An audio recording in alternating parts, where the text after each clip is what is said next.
Co pak je to za vojáka? Známý český film o vojácích, kteří jsou vysazeni v neznámém terénu a musí se za každou cenu dostat ke své rotě, aby je nikdo nechytil, inspiroval kopřivnické skauty.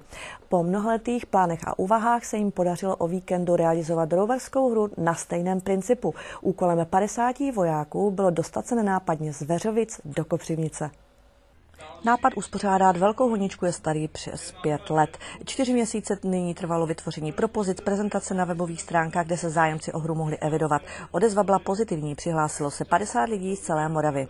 Důležité bylo, aby terén vyčleněný pro hru neznali. Neznají někteří, většina si myslím, že to nezná.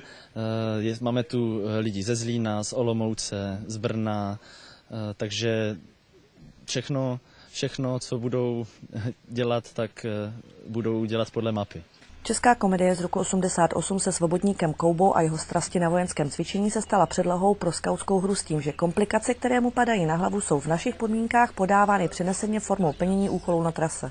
Běží od Zveřovic do skautského centra Vanajván s tím, že proběhnou určité body, na kterých budou plnit úkoly. A v tu chvíli je nesmí, nebo na té trase je nesmí chytit ti chytači. Chytači byli spojeni vysílačkama mezi sebou a tím si dávali echo o tom, kde se právě pohybují účastníci. A terén jsme měli zmapovaný, byli jsme projety na motorkách, autama, takže jsme věděli, kde jsou ty záludná místa a kde by se mohli právě schovávat. A taktéž právě kolem těch checkpointů, přes které účastníci šli, tak tam jsme nečíhali. Tam jsme byli. V pátek 4.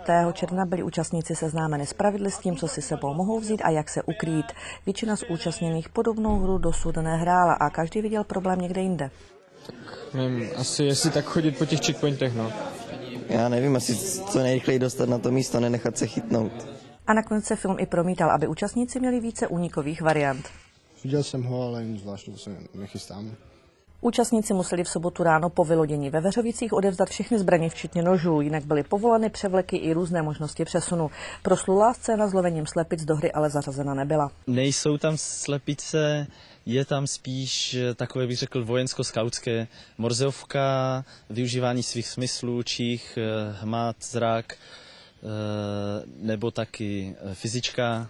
Vojenské policii, která jezdila ve speciálním voze, ale třeba i na koni, nakonec uteklo 17 vojáků. Ti ostatní byli chyceni dokonce vícekrát. Nejrychlejší byl Jiří Kůzle Baňštajn, který dokázal dorazit na základnu po 14. hodině, když zdárně absolvoval všechny checkpointy a jeho výsledný čas byl nakonec minus 43 minut. O zdařilé úniky nebyla nouze, chytačům se podařilo ztratit dokonce i jistou kořist, když jim utěkář skočil před nosem do rybníka.